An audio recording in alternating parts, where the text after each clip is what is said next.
Thank you. So I want to first thank the pastor of this house. Thank you for giving us the opportunity to be here today. Thank you, Commissioner. Appreciate you. The Congress people, thank you. Congresswoman Baraka, Congresswoman MacGyver. You know, if you go into battle, you want to go into churches with these two, that's for sure. I appreciate you guys and have been with me since the beginning of the way, getting us this far. 2 days out, 3 days out from Election Day, there were many, many people who thought we wouldn't have made it this far. I am thankful and grateful that 3 days out, we actually are still in it. In fact, not only are we in it, we at the top of it. And by God's grace, we got a real opportunity to make history in this state. And I thank all the people in this room, this diverse room. It's incredible to see the room like this. This is exactly what we need throughout this state, something that we've been missing for a very, very long time. I woke up this morning and went to Tewksbury, New Jersey. In Hunterdon County, in the backyard in Tewksbury, in a very red area of our state, with some strong, committed Democrats down there. They served us quiche and baked oatmeal and had granola, and we went in the backyard, about 30 and 40 of us, and talked about how we're going to make sure that our state stays blue, but more importantly, how we're going to make sure our state is democratic, that we uphold the Constitution of this state, the Constitution of this country, that we make New Jersey an example for the rest of the country to lean on, and we can build a democracy in New Jersey that's the envy of the rest of the country. That's what we talked about in the backyard of people, committed, tireless folks who are in the middle of that place, fighting hard and raising their voices so that democracy is held high in Tewksbury, New Jersey. The day before that, we witnessed what happened in LA as military light tanks and people walked up and down the streets of LA where he seized 2,000 National Guards men and put them on the streets in LA. If this is an authoritarian, I don't know what else is. This is a dangerous, dangerous person in a dangerous, dangerous time. And people are blindly following this craziness as we go forward, and history is going to judge us in this very moment. In this moment that we're in, history is going to judge all those people on those streets. It's going to judge the people who decided to stay in the house and those who came outside. It's going to judge people who raised their voices and those who didn't. It's going to judge the pastors who decided to pray for the people in the street or pray for the soldiers that are walking down the street. It's going to judge all of the folks that are there, all the legislators, all the elected officials who chose to protect tyranny as opposed to stand for justice. History is going to judge these people, and it's going to judge all of us. And it's judged people throughout the time in this country over and over and over again, just like the time periods we're in today. And so we have to make the right decisions, not the safe decisions. We have to make the right decisions, not the politically correct decisions, right? We got to make right decisions. We got to make decisions for our families, for ourselves, for our neighbors, for the residents of this community, for democracy, for the Constitution. We got to stand up for what we believe in all forms of our life. Whatever it is, whether you're a teacher or a cook, whether you work in the fields or whether you're an elected official, you have to stand up for the things that we should be agreeing on. The Constitution of this country, democracy for everybody, that's what we should be fighting for. All of it. All of it. That's what we should be standing up for completely, right? So a couple of weeks ago, I was in Plainfield. Some people drove their cars from Connecticut and came down to Plainfield to campaign for us, to go door to door with us in Plainfield. Today, a plane landed in New Jersey from Seattle, Washington, and canvassed in Princeton for us today. We're canvassing as we speak right now, walking around the state, knocking on doors for us in New Jersey from Seattle. That's a great thing. You know what that means? That means that people all over the country understand what's happening in New Jersey. It means that all over the country they're paying attention to what we're doing in New Jersey, that our voice is loud. You never thought that your voice right here in New Jersey, between Philadelphia and New York City, would be the loudest voice in the country. But today,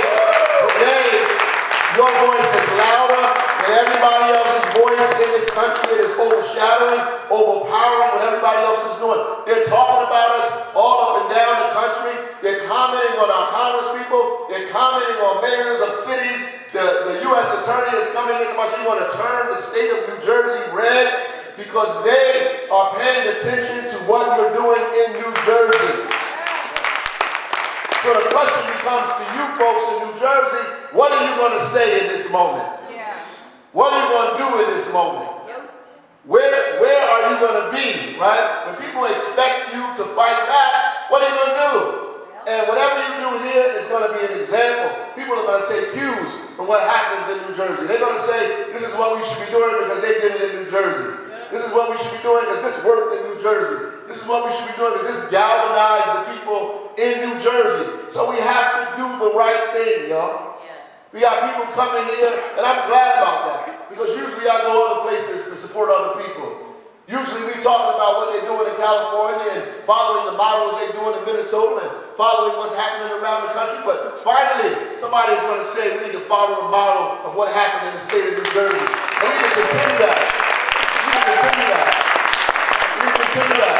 We can continue that when they're talking about housing, when they're talking about health care, when they're talking about poverty, when they're talking about, equality and equity. They say we need to follow the model that they did in New Jersey. When they talk about lowering gun violence, they say we should follow the model that they did in New Jersey. We talk about dismantling oppression and segregation. They say we should follow the model that they did in New Jersey. When they start talking about equity and home ownership, they say we should follow the model that they did in New Jersey. We got an opportunity to be a model, a lab of democracy here in the state of New Jersey. A lab of democracy here in the state of New Jersey. The best way to fight against Donald Trump is to prove him a liar, to show him that he's wrong, that everybody in the country who follows him is not on the right path, that the right journey is everything opposite of what he's talking about. We should be doing other things. We got a chance to prove this guy an absolute wrong, to be absolutely wrong. We can do that in New Jersey. We can do that. We are wealthy enough. We well off enough. We are here and we're big enough to make our voices resonate. We can do this in this state, but we cannot hide. We cannot do the conventional thing because these are not conventional times.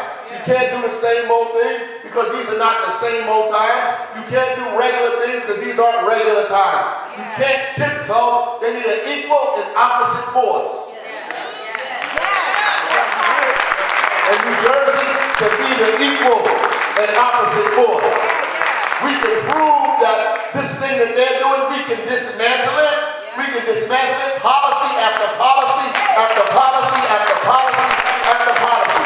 They say they want to take away Medicaid. We say Medicare for all. They say they don't want to afford, they don't want to fund housing. We say affordable housing all over the state of New Jersey. They say they don't want diversity, equity, and inclusion. Well, we spread diversity. We spread equity. We spread inclusion. They don't like us because of our diversity. We show them what diversity looks like, how powerful it is, how successful it is, how our economy is going to grow because of diversity, equity, and inclusion. Yeah, they say they don't want immigrants. We lift our immigrant community up.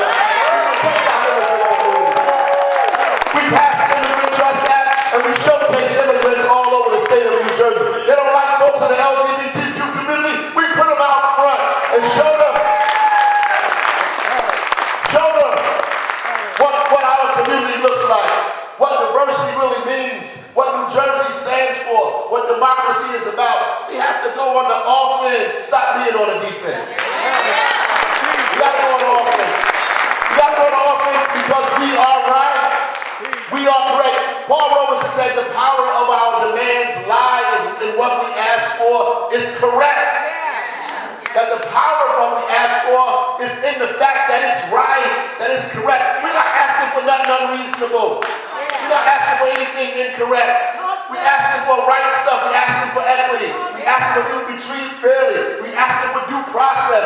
We're asking for opportunity to have a living wage, to make a pathway to democracy, a pathway to the middle class. We're asking for home ownership, and for you to support our businesses despite the color of our skin, our gender, who we love, and what our zip code is. We're asking that our kids get access to equitable opportunity and equitable education. That's what we're asking for. That we don't go to the hospital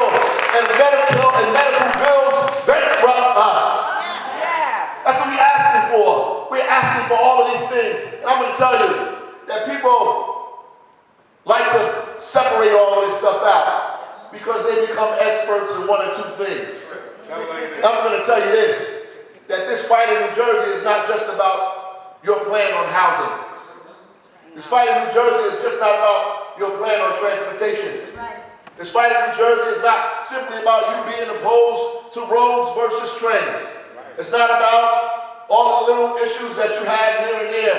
It's about our collective direction, our collective vision. It's about centering working people at the forefront of everything that we fight for. It's about turning the culture upside down. And when we have meetings, so you don't go places that people ask you things like, well, how are you going to pay for all of this? Well, the same way we paid to give billionaires tax breaks. That's at the crux of it right there. They never ask us where we're going to get the money to give these millionaires these tax breaks. Where we're going to get the money to give corporate businesses tax breaks.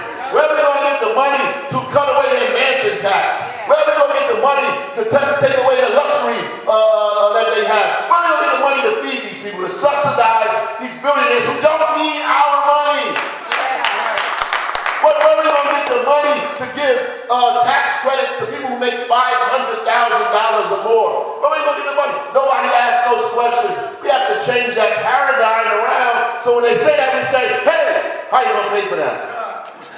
How are you going to pay for that and take care of our medical needs at the same time? How are you going to pay for that and make sure we get our pension after we work all these years?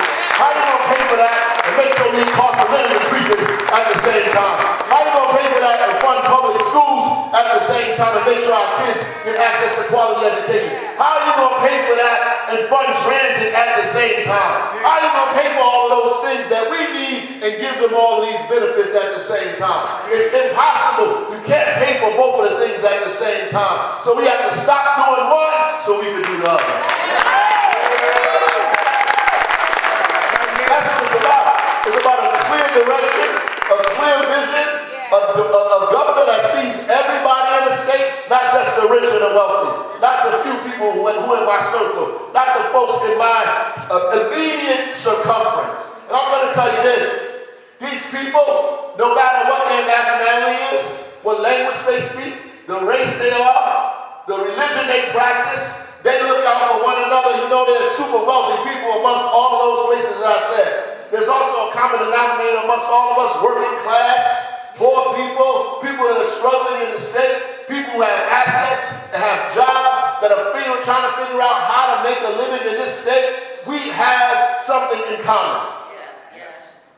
We have something in common across this state, and that is the fact that they are robbing us collectively.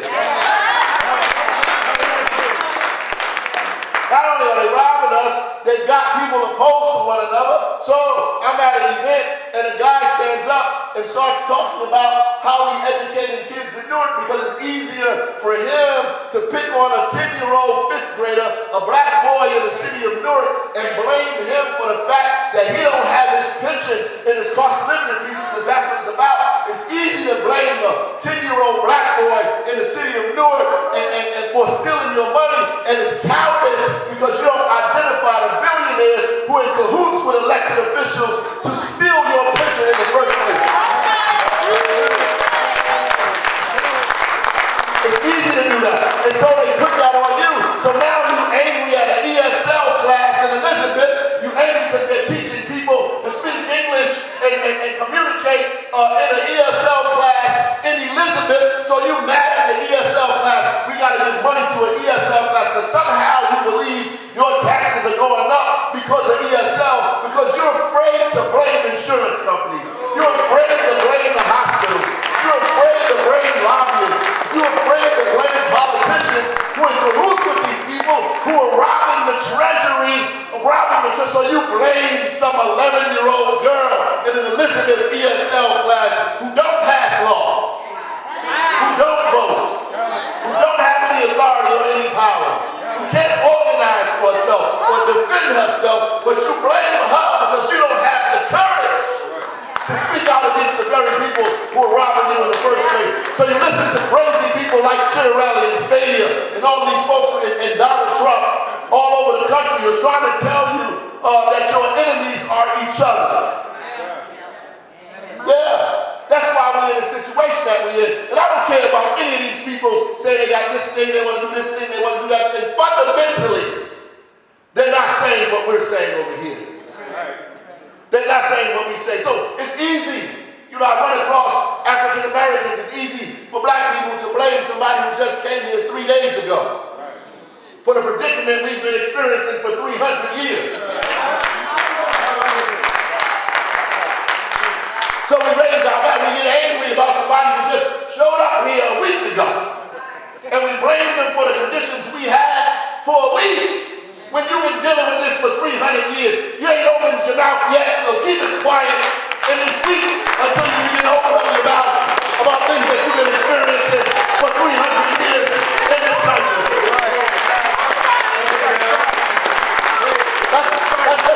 It's easy. It's easy. It's easy to chase my car and say, oh, what are you doing for Newarkers? Why are you helping these immigrants? I'm helping you because I'm defending the Constitution of the United States. And when I defend the Constitution, I'm defending you because you're the first person that's going to get violated when we allow this Constitution to be undermined. That's a fact. You know it and I know it. That's what this election is about. That's what it's about. It's a multinational, multiracial, broad-based coalition across the state of New Jersey. And I'm telling you that when we go out, we bring these kinds of folks together all of the time. Why? Because we're talking about the issues that affect us all. That's what we need. And we need to inspire our base. We need to inspire our party. We need to bring new voters to the rolls. As a matter of fact, right now, in early voting, there are more voters who voted in early voting now than voted 4 years ago. More voters have already come out. In fact, about 20% of those voters are people who voted only once in the last 3 elections. Or not at all. 20% of those voters. That means that people are listening, they're paying attention because we're raising our voices. We done forced everybody to be as progressive as they can. I even heard Sweeney's talking about a public option the other day. I was like, Lord, have mercy. We have arrived, we have arrived, we have arrived. All these folks are talking about things they've never even known existed. People talking about mortality rates for women, for African American women. They're talking about the wealth gap and how we need to build housing. It's a beautiful thing. It's a beautiful thing because you know and I know 3 days out from election, a Democratic primary, we would already have a candidate. Y'all know that. When I was in Tewksbury, a person asked me the question, well, why don't anybody know what's going on? Why are people so confused and the choices and all this stuff? I said, they never had one. They never had one. 3 days out of election, somebody already picked the candidate for you. You didn't even participate in that. We already knew the candidate was Phil Murphy before we elected him. You knew that. There was no primary. 4 or 5 folks got together. They made a decision on who was going to be the Senate president, who was going to be the speaker, who was going to get this, who was going to get that. They passed out the spoils, and they presented you with a candidate. And we went with it, and we voted for it out of civic duty, out of responsibility, out of history, out of our support for the Democratic Party. We did this, right? But a lot of people didn't do it with us. They stayed home because they're not engaged, they're not inspired. They're not lifted up by this process that's going on. They're saying that their lives are still the same, and we're picking the same people over and over and over again. We know that it's different now. We feel a little different because we finally have a primary 3 days out, and we actually have to choose a Democratic candidate. Yeah. How novel is that? That we actually have a real primary in New Jersey. People are shocked. They come, you mean we haven't figured that out yet? That you have to now think for yourself and make a choice for yourself and actually go out and look at the candidates. And there was a person in the backyard in Tewksbury said, you know, you convinced me today. I'm changing my vote today. That's what he said. In the backyard. I'm changing my vote today. And he said, not only am I changing my vote, my question is, how can I help you win? But he never had no choice. I ain't heard from no candidates. I've never had an opportunity to speak to candidates, to question candidates. And I like what you're saying, so I'm going to vote this way. And so this is what this primary gives us a chance to do. We can't leave it here. We have to pick the right person, which I believe is me.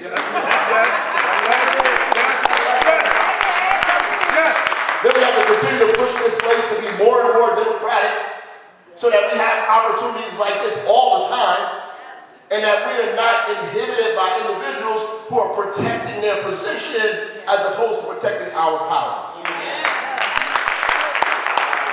We need to ensure that, make sure that when we get out here, that we stay engaged, that we stay unified, that we stay pushing this thing further and further to the place we need it to be. Simply put, that's what we need, right? And so everybody's already argued the point about me being able to win in November, right? I think we bring new voters to the Democratic Party. I think we excite new voters. I think we bring new people. We bring new energy. Folks that didn't vote before, people didn't even think about it. I think they come to the party because of us, right? I think we win people back. I was on a porch in Maplewood talking to an African-American woman who said that she's not Democratic Party member anymore. She relinquished her party status. Said, I'm finished. Said, I'm not a Democrat, I'm not a Republican. I said, you were one of the 500,000 people that stayed home and didn't vote for Kamala Harris? She said, yes. She wasn't embarrassed by it, wasn't upset, very calm. That's me. The Democrats, she said, haven't done anything big in a long time. She wasn't mad at Kamala Harris, she was mad at the party. She wasn't upset at her, she was upset at the party. See, she was angry that the party ain't done anything like Social Security in a long time. That we haven't put a housing plan together nationally in a long time. That locally here, that our people are struggling. Like she said, we're still struggling, but there is no direction that we're getting from the party here in this state. Like, and I can't disagree with her. I couldn't walk off her porch. So I wrestled with her for a little bit on the porch, and she said, we're gonna have to take a little bit more time. I said, I'll come back. I committed, I'll be back. But the reality is she's correct. That working families are struggling in New Jersey, and we're afraid to do the big stuff. We're afraid to talk about public options. We're afraid to declare a housing emergency and have statewide rent control. We're afraid to talk about a public bank and investing in black and brown and women businesses across the state, to give people capital to own homes in our state. We're afraid to talk about closing the wealth gap in this state. We're afraid to talk about home rule. We're afraid to talk about the fact that there are too many school systems and too many municipalities. We're afraid to talk about the things that are going to make our lives better. We're afraid to talk about it. We're afraid to talk about reparations that were said. We're afraid to have the conversations that we need to have in this state. It's too difficult for us. It's too hard for us to do the things that we know are right in our gut because we're worried about winning as opposed to worried about winning. That's what it is. So we go soft, and when we get to a little bit of tension, we walk away, we quit, as opposed to fighting for the things that we know are correct and we know are right in this state. Well, I say no more. No more. I say no more middle ground, no more tiptoeing, no more playing nice with these folks, no more being in the background, no more whispering about it. I'm not just going to talk about it in my kitchen, in my backyard, at the barbershop, with the people I know and the people that agree with me. I'm going to say it loudly in public, in front of everybody, to let people know. We got to have a debate about it. We got to have discourse about it. We got to fight about it statewide. You can't get elected unless you identify with these 3 or 4 things we're talking about. There are dozens of bills in the state house that can't come out in the democratically controlled state house because people are afraid to pass these bills. They're afraid to post them. They're afraid to vote for them. They're afraid. How many stuff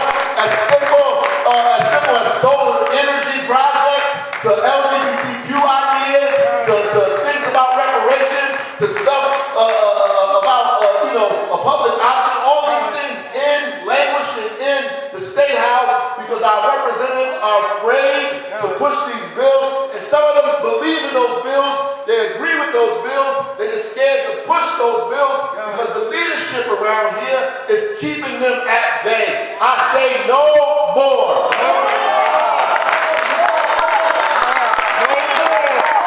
No more. We're going to win on Tuesday. And I'm going to tell you this. When we win on Tuesday, we got to flood this state with everybody we know. I mean, you got to get your cousins from Iowa, from North Carolina, from Mississippi. You know, you got to bring them all up in the state. You got to fly people in, bring them into the state of New Jersey, get them on the doors, let them sleep in your living room, in your basement. You know how we used to do. That's how the movement worked back in the day. When we were desegregating the South, we brought people, they slept in our living rooms. We added another bed, a cot in there so they could sleep in the cot. We had church meetings and camp meetings and backyard meetings, and we organized people and we went outside and we made sure we changed block by block, community by community. We desegregated city by city by city by city. We walked into Birmingham, we walked into Selma, we walked into Mississippi, we desegregated lunch counter after lunch counter after lunch counter. We're going to fill up this state and we're going to unite this state, county after county after county after county, city after city after